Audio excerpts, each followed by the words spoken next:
فلسطین کی آزادی کا مشن، یہودیوں کو قدم قدم پر دھول چٹانے والا، اکیلا ہی عالم کفر سے ٹکرانے کا حوصلہ رکھنے والا، پاک دھرتی کا ایک عظیم مجاہد، کفر پر لاوے کی طرح برسنے والے اس مجاہد کی طویل داستان سننے کے لیے چینل کو سبسکرائب کیجئے اور ویڈیو کو لائک کیجئے۔ میرے ہاتھ میں پستول موجود ہے جس کا رخ تمہاری طرف ہے۔ تم نے ذرا بھی چالاکی دکھانے کی کوشش کی اور میں نے تمہاری گدی میں سوراخ کیا۔ حسین کچھ نہیں بولا، خاموشی سے پلٹا اور سامنے نظر آنے والے دروازے کی طرف بڑھنے لگا۔ میں محتاط انداز میں اس کے پیچھے پیچھے چل رہا تھا۔ دروازے کے نزدیک پہنچ کر وہ رک گیا۔ امکان یہی ہے کہ اندر کوئی محافظ نہیں ہوگا، اس نے میری طرف مڑ کر کہا، لیکن اس کے باوجود تم محتاط ہی رہنا۔ میں ہمیشہ محتاط رہتا ہوں، میں نے طنزیہ لہجے میں کہا۔ نہ رہوں تو تم جیسے پتہ نہیں کتنے ہمیشہ میری طاق میں لگے رہتے ہیں۔ اس نے میرا طنز نظر انداز کر دیا۔ کنٹرول روم تک پہنچنے کے لیے ہمیں سیڑھیاں اتر کر نیچے جانا ہوگا۔ ممکن ہے وہ ہمیں دیکھ لیں، یہ بھی ممکن ہے کہ اس وقت وہ اس داخلی دروازے کو اسکرین پر نہ دیکھ رہے ہوں۔ تمہیں ہوشیار کرنا میرا فرض ہے۔ اب تم جو بھی کہو میں وہی کرنے کو تیار ہوں۔ میں سوچ میں پڑ گیا۔ اس کی بات معقول تھی۔ زیادہ امکان اس بات کا تھا کہ وہ لوگ ہمیں اسکرین پر دیکھ لیں گے، پھر اس کا کیا توڑ کیا جائے۔ فوری طور پر کوئی تدبیر نہیں سجائی دی۔ اگر تم مجھ پر اعتبار کرو تو میرے ذہن میں ایک ترکیب ہے۔ مجھے سوچوں میں گم دیکھ کر حسین نے ہچکچاتے ہوئے کہا، تم نے خود کو اعتبار کے لائق چھوڑا تو نہیں ہے، لیکن خیر تم بتاؤ، میں دیکھوں گا کہ تمہاری ترکیب میرے لیے کس حد تک قابل قبول ہے۔ میں دروازہ کھول کر اندر جاتا ہوں، تم یہیں رک کر مجھ پر نظر رکھو۔ جب میں نیچے کا دروازہ کھلوا لوں تو تم تیزی سے نیچے آ جاؤ۔ اب یہ تم پر منحصر ہے کہ تم کتنی تیزی کا مظاہرہ کرتے ہو۔ اس کے بتائے ہوئے طریقے میں رسک تھا، تاہم خطرہ تو مجھے مول لینا ہی تھا۔ ٹھیک ہے، میں نے سر ہلا کر رضامندی ظاہر کر دی اور اسٹین گن سنبھال لی۔ تم نیچے جا کر دروازہ کھلواؤ۔ حسین نے مڑ کر دروازہ کھولا اور اندر داخل ہو گیا۔ اندر بہت مدھم روشنی تھی، مگر اس روشنی میں بھی میں صاف دیکھ سکتا تھا۔ حسین سیڑھیاں اتر کر نیچے جا رہا تھا۔ میں دروازے سے ایک قدم پیچھے ہی رک گیا تھا۔ سیڑھیوں کے اختتام پر دو دروازے نظر آ رہے تھے، ایک دائیں ہاتھ کی جانب اور دوسرا سامنے کی طرف۔ حسین نے سامنے والے دروازے پر دستک دی۔ اندر سے کچھ پوچھا گیا جس کا جواب اس نے دیا، مگر میں یہ نہیں سن سکا کہ اس نے کیا کہا ہے۔ بہرحال دروازہ کھول دیا گیا۔ یہی وہ لمحہ تھا جب میں حرکت میں آ گیا۔ میں نے بہت تیزی سے کئی سیڑھیاں پھلانگی اور 2-3 ہی چھلانگوں میں نیچے پہنچ گیا۔ دروازہ کھولنے والے شخص کی سمجھ میں کچھ آ ہی نہ سکا۔ میں نے اسے اسٹین گن کی نال پر لے کر ہاتھ بلند کرنے کا حکم دیا اور اسے دھکیلتا ہوا اندر داخل ہو گیا۔ میں نے حسین کو دروازہ بند کرنے کا اشارہ کیا تھا۔ اندر دبیز قالین بچھے تھے، کمرہ ایئر کنڈیشنڈ تھا اور دیواروں کے ساتھ قدادم مشینیں نصب تھی جن پر متعدد اقسام کے ڈائل اور بٹن نظر آ رہے تھے۔ کئی ٹی وی بھی تھے جن میں سے کچھ کی اسکرینیں روشن تھی اور کچھ تاریک پڑے تھے۔ دروازہ کھولنے والے شخص کے علاوہ وہاں ایک شخص اور بھی تھا جو ایک کرسی پر بیٹھا تھا۔ اس کے سامنے میز پر قہوے کی پیالی موجود تھی اور اس کی نظریں ٹی وی اسکرین پر بھٹک رہی تھی۔ اس شخص نے کسی قسم کی گڑبڑ محسوس کر کے نظریں اٹھائیں تو اس کے ہوش اڑ گئے۔ میں اسٹین گن سمیت کنٹرول روم میں داخل ہو چکا تھا۔ خاموشی سے ہاتھ اٹھا کر کھڑے ہو جاؤ، میں غرایا، ورنہ تم دونوں کو بون کر رکھ دوں گا۔ وہ چنو چرا کیے بغیر کرسی سے اٹھ کھڑا ہوا اور پھر میرے اشارے پر دروازہ کھولنے والے شخص کے برابر جا کھڑا ہوا۔ حسین میرے نزدیک ہی موجود تھا۔ تم لوگوں سے میرا کوئی جھگڑا نہیں ہے، میں نے کہا، میری دشمنی عدنان سے ہے۔ اگر تم نے مجھ سے تعاون کیا تو تمہیں کوئی نقصان نہیں پہنچے گا۔ دونوں نے اس بات میں سر ہلائے۔ وہ بہت زیادہ خوف زدہ نظر آ رہے تھے، شاید پہلی بار اس قسم کی صورتحال سے دوچار ہوئے تھے۔ اگر مجھ سے تعاون نہیں کرو گے تو میں تم سے کسی قسم کی رعایت نہیں برتوں گا۔ میرے پاس زیادہ وقت بھی نہیں ہے، فوری طور پر فیصلہ کر کے بتا دو کہ تم لوگ مجھ سے تعاون کرنے پر آمادہ ہو یا نہیں۔ انہوں نے ایک دوسرے کی طرف دیکھا، نظروں ہی نظروں میں کچھ پیغامات کا تبادلہ ہوا اور انہوں نے اس بات میں سر ہلا کر رضامندی ظاہر کر دی۔ عدنان عباسی میری محبوبہ کو اغوا کر کے لے آیا ہے۔ تم مجھے یہ بتاؤ کہ وہ اس وقت کون سے کمرے میں ہے؟ وہ اپنی خوابگاہ میں ہے، اس شخص نے تھوک نگل کر جواب دیا جسے میں نے پینل بورڈ پر بیٹھے دیکھا تھا۔ اس کے ساتھ اور کون کون ہے؟ میں نے اگلا سوال کیا۔ سلومی ہے اور اس کے علاوہ ایک نئی لڑکی ہے، غالباً وہی تمہاری محبوبہ ہوگی۔ کیا یہاں سے اس کی خوابگاہ کا منظر دیکھا جا سکتا ہے؟ میں نے پوچھا۔ وہ جواب دیتے ہوئے ذرا سا ہچکچایا۔ ہاں، اس نے جیسے کسی نتیجے پر پہنچتے ہوئے کہا، یہاں سے کوٹھی کے ہر حصے کا منظر دیکھا جا سکتا ہے۔ ٹھیک ہے، تم مجھے اس کی خوابگاہ کا منظر دکھاؤ۔ میں نے فرمائش کی اور وہ شخص بڑی فرما برداری سے پینل بورڈ کی طرف بڑھا۔ ٹھہرو، رک جاؤ، میں نے عین اس وقت کہا جب وہ ایک سوئچ کی طرف اپنا ہاتھ بڑھا رہا تھا۔ اس کا بڑھتا ہوا ہاتھ رک گیا۔ کیا بات ہو گئی؟ اس نے پلٹ کر میری طرف دیکھتے ہوئے حیرت سے کہا، واپس اپنی جگہ پر چلے جاؤ۔ میں نے اسے گھورتے ہوئے کہا، جو شخص کئی محافظوں کو زیر کر کے یہاں تک پہنچا ہو وہ تم جیسوں کے ہاتھوں بے وقوف نہیں بن سکتا۔ وہ اپنی جگہ واپس آ گیا۔ میں تو تمہاری ہدایت پر عمل کر رہا تھا۔ اس نے بے چارگی سے کہا، ہم تو خود تمہارے رحم و کرم پر ہیں، تمہیں بے وقوف کیسے بنا سکتے ہیں؟ یہ بات قطعی خلاف عقل ہے کہ عدنان جیسا شخص تمہیں اپنی خلوت میں جھانکنے کی اجازت دے دے گا۔ میں نے کہا، تم مجھے موقع دیتے سب کچھ تمہارے سامنے آ جاتا۔ اگر میں تمہیں اس کی خوابگاہ کا منظر نہ دکھاتا تو تم مجھے مورد الزام ٹھہرا سکتے تھے، اس کے بغیر نہیں ٹھہرا سکتے۔ یقیناً اس نے کوئی ایسا انتظام ضرور کر رکھا ہوگا کہ اگر تم لوگ اس کی خوابگاہ کا منظر دیکھنے کی کوشش کرو تو اسے اس کا علم ہو جائے۔ اگر اس نے ایسا کوئی انتظام کر بھی رکھا ہے تو ہمیں اس کا علم کس طرح ہو سکتا ہے؟ ہم تو ملازم ہیں، جتنا بتایا جاتا ہے اتنا ہی جانتے ہیں۔ یہ تجاہل عارفانہ کسی اور وقت کے لیے بچا رکھو۔ میں نے تم سے تعاون کی درخواست کی تھی مگر تم نہیں مانے۔ تمہیں چاہیے تھا کہ مجھے اس خطرے سے باخبر کر دیتے۔ ہمیں نہیں معلوم کہ تم نے یہ سب مفروضے کس بنیاد پر قائم کیے ہیں، لیکن یہ بات غلط ہے کہ ہم ایسے کسی انتظام سے واقف ہیں۔ اگر تم اتنے ہی بے خبر ہوتے تو عدنان عباسی کی خوابگاہ کا منظر دکھانے کی ہدایت ملنے پر تمہارے چہرے پر سکون کی تاثرات نہ پھیلتے۔ میں نے زہر خوند کیا۔ ان دونوں کے چہرے تاریک ہو گئے۔ انہیں اندازہ نہیں تھا کہ محض اتنی سی بات سے اتنا بڑا اور فیصلہ کن نتیجہ بھی اخذ کیا جا سکتا ہے۔ یہ حرکت کرنے سے قبل تمہیں یہ سوچ لینا چاہیے تھا کہ اگر تمہاری وجہ سے میں کسی خطرے سے دوچار ہوتا تو تم دونوں بھی زندہ نہیں بچ سکتے تھے۔ وہ دونوں منہ سے کچھ نہیں بولے، بس تھوک نگل کر رہ گئے۔ ان کے چہروں پر ہوائیاں اڑنے لگی تھی۔ تم عدنان کے نمک خار ہو، اس لیے میں تمہیں زیادہ الزام نہیں دوں گا، لیکن اب تم پر بھروسہ بھی نہیں کیا جا سکتا۔ حسین، ان دونوں کو باندھ دو۔ حسین نے بجلی کے تاروں کے کچھ ٹکڑے ڈھونڈے اور ان کی مدد سے ان دونوں کے ہاتھ پیر باندھ دیے۔ میں نے مزید اطمینان کی خاطر ان دونوں کی بندشیں چیک کی اور مطمئن انداز میں سر ہلاتا ہوا حسین کی طرف متوجہ ہو گیا۔ تمہیں تو معلوم ہوگا کہ عدنان کی خوابگاہ کون سی ہے؟ میں نے اس سے پوچھا۔ میں تمہیں اس کی خوابگاہ تک لے چلوں گا، حسین نے کہا، مگر اس کے بعد میری زندگی کی کیا ضمانت ہوگی؟ اس کی آواز خوف سے لرز رہی تھی۔ زندگی کی ضمانت تو کوئی بھی نہیں دے سکتا، کسی کی زندگی کا کوئی بھروسہ نہیں ہوتا۔ تمہیں کیا خطرہ ہے؟ تم تو اسلحے کے زور پر میری بات مان رہے ہو۔ میں یہاں کے محافظوں میں شامل ہوں۔ اگر میں ہی کسی کا اعلی کار بن گیا تو ظاہر ہے میری افادیت تو ختم ہو کر رہ گئی۔ پہلے میرا کام ہو جائے، اس کے بعد ہی تمہارے بارے میں کچھ سوچ سکوں گا۔ اب چلو، مجھے اس کی خوابگاہ تک لے چلو۔ حسین خاصا مضطرب دکھائی دینے لگا تھا، مگر اس نے کچھ کہا نہیں اور کنٹرول روم کے اندرونی دروازے کی طرف بڑھا۔ اس نے مجھے بتایا کہ کوٹھی کے اندر اس دروازے سے بھی پہنچا جا سکتا ہے۔ اس دروازے کے دوسری طرف بھی زینے تھے جو ہمیں دوسری منزل تک لے گئے۔ راستے میں کسی سے مٹ بھیڑ نہیں ہوئی تھی۔ کوٹھی کے اندر محافظ نہیں ہوتے، حسین نے مجھے بتایا، صرف ملازمین ہوتے ہیں اور اپنے کام سے کام رکھتے ہیں، دوسروں کے معاملات میں مداخلت نہیں کرتے۔ میں نے اس بات میں سر ہلایا۔ ہم دوسری منزل پر پہنچ چکے تھے۔ حسین نے ایک کمرے کی طرف اشارہ کیا۔ وہ عدنان کی خوابگاہ ہے، اس نے کہا۔ اب مجھے جانے دو۔ نہیں، میں نے سختی سے کہا، تم میرے ساتھ رہو گے اس وقت تک جب تک میں کامیاب نہیں ہو جاتا۔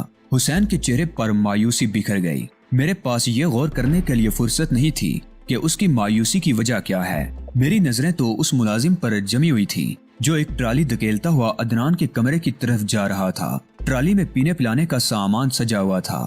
میں اور حسین راہداری کے موڑ پر آڑ میں تھے، اس لیے ملازم ہمیں دیکھ نہیں سکتا تھا۔ میں خاموشی سے ملازم کو دیکھتا رہا۔ عدنان کے کمرے کے دروازے پر رک کر اس نے دوبارہ دروازہ ناک کیا اور دروازہ کھول کر اس کی خوابگاہ میں داخل ہو گیا۔ اس کے کوئی 1 منٹ بعد وہ ٹرالی اندر چھوڑ کر واپس باہر نکلا اور خوابگاہ کا دروازہ بند کر کے اسی سمت میں چلا گیا جدھر سے آیا تھا۔ میں حسین کے ساتھ آڑ سے نکل آیا اور خوابگاہ کے دروازے پر پہنچ گیا۔ ملازم کی طرح میں نے بھی دروازے پر دستک دینے کا تکلف نہیں کیا اور اچانک ہی دروازہ کھول دیا۔ میں نے دونوں ہاتھوں میں سٹین گن سنبھال رکھی تھی جس کی نال سامنے کی طرف اٹھی ہوئی تھی۔ سامنے دیوار کے ساتھ صوفے بچھے تھے جن پر سلومی اور عدنان بیٹھے نظر آ رہے تھے۔ شراب کی ٹرالی ان کے سامنے موجود تھی۔ سلومی جام میں شراب انڈیل رہی تھی۔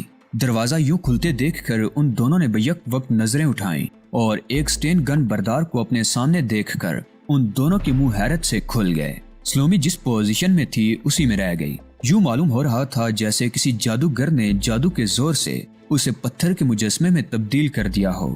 نتیجہ یہ ہوا کہ بوتل سے شراب جام میں گرتی رہی یہاں تک کہ جام لبریز ہو گیا اور اس کے بعد شراب ٹرالی میں گرنے لگی، مگر سلومی کے جسم میں جنبش تک نہ ہوئی۔ عدنان عباسی ہڑبڑا کر صوفے سے کھڑا ہو گیا تھا۔ اس کے چہرے پر بھی بے یقینی کی کیفیت تھی اور اس کے دونوں ہاتھ خود بخود بلند ہو گئے تھے۔ میرے ہونٹوں پر ایک شفاف مسکراہٹ بکھری ہوئی تھی۔ حسین میرے برابر کھڑا تھر تھر کانپ رہا تھا۔ ٹرالی پر گرنے والی شراب اب ٹرالی سے بہہ کر فرش پر بچھے ہوئے قیمتی قالین تک پہنچ گئی تھی۔ مجھے پہچانے عدنان؟ میں نے مذہقانہ انداز میں کہا۔ میں وہی ہوں جسے تم نے جان سے مار دینے کی دھمکی دی تھی۔ عدنان نے جواب میں کچھ کہنے کی کوشش کی تھی مگر اس کے ہونٹ کانپ کر رہ گئے۔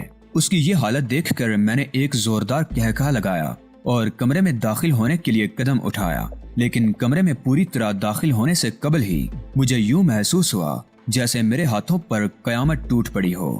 خصوصاً میرا دایاں ہاتھ بری طرح جنجنا اٹھا تھا جس سے میں نے سٹین گن پکڑ رکھی تھی۔ خوابگاہ میں ایک محافظ دیوار کے ساتھ لگا کھڑا تھا۔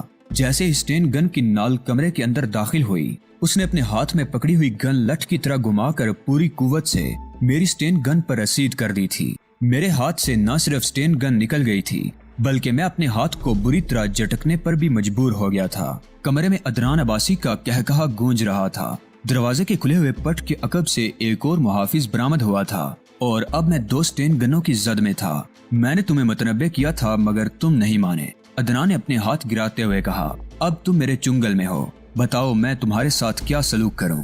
میں سناٹے کے عالم میں کھڑا تھا، سمجھ میں نہیں آ رہا تھا کہ بساط کس طرح الٹ گئی۔ خوابگاہ میں محافظوں کی موجودگی سمجھ میں نہ آنے والی بات تھی۔ یہ بات تو واضح تھی کہ کچھ دیر قبل عدنان عباسی اور سلومی کے چہروں پر جو تاثرات نظر آئے تھے وہ مصنوعی تھے۔ ان تاثرات کا حقیقت سے دور کا بھی واسطہ نہیں تھا۔ سلومی کے ہونٹوں پر مسکراہٹ تھی اور وہ قربان ہو جانے والی نظروں سے عدنان کو دیکھ رہی تھی، جبکہ عدنان کی تمام تر توجہ کا مرکز میں تھا۔ تم باہر کیوں کھڑے ہو؟ اندر آ جاؤ، میں اپنے مہمانوں کا شایانہ شان استقبال کرنے کا عادی ہوں، عدنان نے مجھ سے کہا۔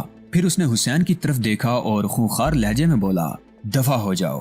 حسین دم دبا کر دفع ہو گیا اور میں خوابگاہ کے اندر داخل ہو گیا۔ خوابگاہ میں بائیں جانب جہازی سائز کا ڈبل بیڈ دیوار کے ساتھ لگا ہوا تھا جو دروازے سے نظر نہیں آ رہا تھا۔ سونیا بیڈ پر بندھی پڑی تھی اور اس کے منہ میں ایک رومال ٹھسا ہوا تھا۔ مجھ سے ابھی تک ہاتھ اٹھانے کو نہیں کہا گیا تھا۔ خوابگاہ میں وسکی کی تیز بو پھیلی ہوئی تھی۔ غالباً تمہیں اندازہ ہو گیا ہوگا کہ عدنان عباسی کس قسم کی ڈش کا نام ہے، عدنان نے مضحکانہ لہجے میں کہا، لیکن تمہیں ابھی تک یہ معلوم نہیں ہو سکا کہ علی حماد کتنی بڑی بلا ہے۔ میں نے بڑی سنجیدگی سے کہا، اس بلا کی جیب سے پستول نکالو سلامی، یہ حقیقت ہے کہ یہ شخص واقعی کسی بلا کی مانند ہے، عدنان نے کہا۔ غالباً میرے سکون نے اس کے اعصاب کو متاثر کیا تھا۔ سلومی نے آگے بڑھ کر میری جیب سے پستول نکال لیا۔ تمہارے منہ سے اپنے دشمن کی تعریف سننا اچھا نہیں لگا، سلومی منہ بنا کر بولی۔ باصلاحیت لوگوں کی تعریف نہ کرنا بخل ہوتا ہے سلومی، کیا تم نے مجھے کسی بھی معاملے میں بخیل پایا ہے؟ عدنان عباسی نے کہا۔ میں بھی بہت دریا دل ہوں سلومی ڈیئر، میں نے لفنگے سٹائل میں کہا۔ دریا دلی میں میرا ثانی ملنا مشکل ہے۔ سلومی نے مجھ پر سر سے پیر تک ایک ناقدانہ نگاہ ڈالی۔ اگر تم ایسے ہی دریا دل ہوتے تو آج یوں تنہا نہ ہوتے، عدنان کی طرح تمہارے بھی بہت سے جانثار ہوتے اور بہت بڑا کاروبار ہوتا، کاریں اور کوٹھیاں ہوتی، میں نے طنزیہ لہجے میں کہا۔ ایسی دریا دلی نہ دیکھی نہ سنی جس میں آدمی کروڑ پتی بن جائے۔ دریا دلی تو یہ ہوتی ہے کہ آدمی کروڑوں کا ہوتے ہوئے بھی مفلس ہو، بری طرح کلاش ہو۔ آدمی اگر واقعی دریا دل ہو تو کچھ بھی پس انداز نہیں کر سکتا۔ میں تم سے متفق ہوں، عدنان بولا، اور میں تم جیسے لوگوں کا قدرداں بھی ہوں۔ میں نے ایک نظر سونیا پر ڈالی جو میری طرف دیکھ کر پلکیں جھپکا رہی تھی۔ اس کی آنکھوں میں حیرت کے ساتھ ساتھ مایوسی اور خوف کی جھلکیاں بھی دکھائی دے رہی تھی۔ کیا اس بے ضرر لڑکی سے تم اس قدر خوف زدہ ہو کہ تم نے اسے یوں باندھ کر ڈال رکھا ہے؟ میں نے سونیا کی طرف اشارہ کر کے عدنان سے کہا۔ یہ دیگا مشتی کرنے پر اتر آئی تھی، عدنان بولا۔ اب تم آ گئے ہو تو میرا خیال ہے یہ قدرے پرسکون ہو جائے گی۔ اس نے ایک محافظ کو اشارہ کیا اور اس نے آگے بڑھ کر سونیا کی بندشیں کھول دیں۔ اس کے منہ میں ٹھسا ہوا رومال نکال دیا گیا تھا۔ سونیا اپنے ہاتھ پیر سہلاتی ہوئی بیڈ پر اٹھ بیٹھی۔ تمہیں یہاں نہیں آنا چاہیے تھا علی، سونیا نے خوف زدہ لہجے میں کہا۔ اب تمہاری بھی خیر نہیں۔ ایک آزاد آدمی کی حیثیت سے میں اپنے ہر فعل کا ذمہ دار خود ہوں۔ میں نے محسوس کیا کہ تمہیں عدنان کے چنگل سے نکالنا میری ذمہ داری ہے، اس لیے یہاں آ گیا، اور اب تمہیں یہاں سے نکالنے کے لیے کوئی نہیں آئے گا، سلومی زہریلے لہجے میں بولی۔ عراق میں رہتے ہوئے عدنان عباسی سے بچنا محال ہے۔ علی حماد نے کبھی بے بس ہونا نہیں سیکھا، میں نے بڑے سکون سے کہا۔ عدنان کو غالباً آج تک کوئی ڈنگ کا مد مقابل ملا ہی نہیں تھا۔ اچانک عدنان نے ہاتھ کے اشارے سے دونوں محافظوں کو وہاں سے چلے جانے کو کہا اور وہ دونوں مؤدب انداز میں سر جھکا کر خوابگاہ سے باہر چلے گئے۔ عدنان کی اس حرکت پر سلومی اور سونیا کو تو حیرت ہوئی ہی تھی، خود میں بھی حیران ہوئے بغیر نہیں رہ سکا تھا۔ خوابگاہ سے باہر جاتے ہوئے وہ میری سٹین گن بھی اٹھا کر لے گئے تھے۔ میں کچھ بھی صحیح علی حماد مگر قدر شناس نہیں ہوں۔ محافظوں کے جانے کے بعد اس نے مجھ سے کہا، اگر تم میرے لیے کام کرنا منظور کر لو تو میں سونیا کو رہا کرنے پر آمادہ ہوں۔ یہ تم کیا کہہ رہے ہو؟ سلومی اچھل کر صوفے سے کھڑی ہو گئی۔ سونیا کو کسی قیمت پر رہا نہیں کیا جا سکتا، یہ میری آن کا مسئلہ ہے، اس کے ساتھ تم جو چاہو سلوک کرو۔ عدنان نے سلومی کو خشمگی نظروں سے گھورا۔ تمہارے لیے مناسب یہی ہے کہ اس گفتگو میں دخل اندازی نہ کرو، اس نے کہا، پھر دوبارہ مجھ سے مخاطب ہوا۔ ہاں تو تمہارا جواب کیا ہے؟ علی حماد ناقابل فروخت ہے عدنان، میں نے مضبوط لہجے میں جواب دیا۔ تم غلط قسم کی بات کہہ رہے ہو، یہ سودا نہیں ہو سکے گا۔ میں نے تمہاری قیمت تو نہیں لگائی، تم غلط سمجھ رہے ہو، میں تو دوستانہ ماحول میں بات کر رہا ہوں۔ میری نیک نیتی کا ثبوت یہ ہے کہ میں نے اپنے محافظوں تک کو باہر بھیج دیا ہے۔ کچھ ہی دیر قبل رائل کلب میں تم مجھے دھمکیاں دے رہے تھے اور اب دوستانہ ماحول میں بات کر رہے ہو، کیا یہ عجیب بات نہیں؟ میں نے کہا، اس وقت تک میں تمہاری صلاحیتوں سے بے خبر تھا، اگر مجھے معلوم ہوتا کہ تم اتنے باصلاحیت ہو تو اسی وقت تمہاری طرف دوستی کا ہاتھ بڑھا دیتا۔ تم سے میری دشمنی کی وجہ یہ ہے کہ تم نے سونیا پر ہاتھ ڈالا ہے، اگر تم اسے چھوڑ دو تو ہمارے درمیان کوئی دشمنی باقی نہیں رہ جائے گی۔ بیٹھ جاؤ علی حماد اور مجھ کو اپنے بارے میں بتاؤ، تم کون ہو اور کیا کرتے ہو؟ میں نہایت اطمینان سے سلومی کے برابر جا بیٹھا، جو حالات کی اس نئی کروٹ پر سناٹے کے عالم میں خاموش بیٹھی تھی۔ میں ایک آوارہ آدمی ہوں عدنان، میرا کوئی ٹھکانہ نہیں ہے اور میں کوئی کام مستقل طور پر کرنے کا عادی نہیں ہوں۔ تم اپنے آپ کو ضائع کر رہے ہو، میں تمہیں بہت اچھی تنخواہ دوں گا، تم شہزادوں کی طرح زندگی بسر کرو گے، اور اس کے عوض مجھے کیا کرنا ہوگا؟ میں نے یوں کہا جیسے میں نیم رضامند ہو گیا ہوں، میں تم سے زیادہ کام نہیں لوں گا۔ مجھے نیم رضامند دیکھ کر وہ خوش ہو گیا۔ بس تمہیں میرے بعض کاروباری معاملات کی دیکھ بھال کرنا ہوگی اور تم پوری طرح خود مختار ہوگے۔ اپنی تمام تر خود مختاری کے باوجود مجھے تمہارے احکامات کی تعمیل کرنا ہوگی۔ میں نے کہا، وہ تو ظاہر ہے تم میرے لیے کام کرو گے تو پالیسی میری ہی ہوگی۔ عدنان بولا، اس گفتگو کے لیے یہ موقع مناسب نہیں ہے عدنان، جس کام کے لیے میں یہاں آیا تھا اس کے علاوہ فی الحال اور کوئی کام نہیں کر سکوں گا۔ ٹھیک ہے، یہ معاملہ ہم بعد میں طے کر لیں گے، لیکن عدنان کے گھر سے کوئی یوں ہی نہیں واپس جا سکتا۔ کیا پیو گے؟ یہ تمہیں دھوکہ دے رہا ہے عدنان، سلومی غرائی۔ سونیا کو لے کر نکل جائے گا تو پھر اس کا ہاتھ لگنا بھی مشکل ہو جائے گا۔ میں نے تمہیں گفتگو میں دخل اندازی کرنے سے منع کیا تھا، عدنان نے بڑے خراب لہجے میں کہا۔ تمہاری دوست ہونے کی حیثیت سے میرا فرض ہے کہ تمہیں خطرات سے خبردار کرتی رہوں، سلومی نے کہا، مگر اب اس کے لہجے میں دم خم باقی نہیں رہ گیا تھا۔ مجھ میں اتنی صلاحیت ہے کہ اپنا اچھا برا خود سمجھ سکوں، تمہارے لیے بہتر یہی ہے کہ گھر چلی جاؤ۔ عدنان اٹھا اور دیوار پر نصب انٹرکام پر کسی سے رابطہ قائم کیا۔ سلومی گیٹ پر آ رہی ہے، اس نے انٹرکام کے ریسیور میں کہا، اسے گھر چھوڑاؤ۔ وہ انٹرکام کا سلسلہ منقطع کر کے سلومی کی طرف مڑا، مگر وہ پہلے ہی پیر پٹکتی ہوئی خوابگاہ کے دروازے سے باہر نکل چکی تھی۔ ہاں اب تم بتاؤ، عدنان نے سکون کا سانس لیتے ہوئے کہا، کیا پینا پسند کرو گے؟ چائے، کافی یا قہوے میں سے جو چیز بھی آسانی سے میسر آ جائے، میں نے کہا، اور عدنان کے چہرے پر حیرت کے تاثرات بکھر گئے۔ میرے پاس عمدہ قسم کی شرابوں کا بہت بڑا ذخیرہ موجود ہے، اتنی عمدہ شرابیں تم نے کبھی چکھی بھی نہیں ہوں گی۔ تکلف مت کرو، بے تکلفی سے بتاؤ۔ اس معاملے میں میرا ذوق بہت خراب ہے، میں نے آج تک کوئی سی بھی شراب نہیں چکھی۔ اوہ، گویا تم پیتے ہی نہیں ہو، خیر پھر تو مجبوری ہے، میں تمہارے لیے کافی منگوا لیتا ہوں۔ عدنان نے انٹرکام پر کافی کا آرڈر دیا اور میں نے سونیا کو صوفے پر اپنے پاس آنے کا اشارہ کیا۔ وہ ابھی تک خوف زدہ تھی، اسے عدنان کے بدلے ہوئے انداز پر یقین نہیں آ رہا تھا۔ وہ بہت ڈرتے ہوئے اٹھی اور میرے پاس آ کر بیٹھ گئی۔ میں نے پہلے تمہیں کبھی نہیں دیکھا۔ کافی کا آرڈر دینے کے بعد عدنان نے کہا، کیا تم آج پہلی بار رائل کلب آئے تھے؟ سونیا کے اصرار پر چلا گیا تھا ورنہ آج بھی نہ جاتا۔ سونیا کو تو میں نے اکثر وہاں دیکھا ہے مگر بدقسمتی سے کبھی ہماری ملاقات نہیں ہوئی تھی، حالانکہ مجھے بڑا اشتیاق تھا۔ آج بھی سلومی کی آڑ میں تم اپنے دیرینہ اشتیاق کی تکمیل کرنا چاہ رہے تھے، میں نے چبھتے ہوئے لہجے میں کہا۔ ادرا نے مجھے گہری نظروں سے دیکھا۔ تمہارا اندازہ درست ہے، اگر معاملہ کسی اور کا ہوتا تو شاید میں نے سلومی کو ٹال دیا ہوتا۔ سلومی نے تم سے کچھ سوچ کر ہی مدد طلب کی ہوگی، میں نے پوچھا۔ اسے توقع رہی ہوگی کہ تم اس کی مدد ضرور کرو گے۔ ممکن ہے تم اس بات سے واقف ہو یا شاید نہ جانتے ہو کہ 10 سال قبل میں ایک عام جرائم پیشہ شخص تھا۔ میری حیثیت بہت معمولی تھی، صرف بصرے ہی میں مجھ جیسے جرائم پیشہ افراد کی تعداد ہزاروں میں تو ضرور رہی ہوگی۔ ان دنوں سلومی بھی ایک معمولی درجے کی طوائف ہوا کرتی تھی۔ سلومی سے میری آشنائی انہی دنوں سے ہے۔ تب تو اس نے بہت صحیح آدمی سے مدد طلب کی، لیکن 10 سالوں کے مختصر عرصے میں تمہاری اتنی ترقی سمجھ میں نہیں آتی۔ اس میں میری ذہانت کو دخل ہے، ادنان نے فخریہ لہجے میں کہا۔ میں بیس پارٹی میں شامل ہو گیا تھا، ایک انقلابی پارٹی ہونے کے ناطے اس دور میں پارٹی کو مجھ جیسے افراد کی شدید ضرورت تھی۔ میں نے مختصر سے عرصے میں پارٹی کے لیے ایسی خدمات سر انجام دی کہ میں پارٹی کی ناک کا بال بن گیا۔ میں نے پارٹی کے خلاف ہونے والی کئی سازشیں بے نقاب کی اور پارٹی کے کئی مخالفین کو ٹھکانے لگانے میں اہم کردار ادا کیا، جس کا نتیجہ یہ ہوا کہ مجھے حکومت کی طرف سے مرات ملنا شروع ہو گئیں اور میں نے ان سے بھرپور فائدہ اٹھایا۔ یہی میری ترقی کا راز ہے۔ جہاں تک میرا اندازہ ہے ترقی کے سفر کے دوران سلومی نے تمہارا ساتھ نہیں چھوڑا ہوگا۔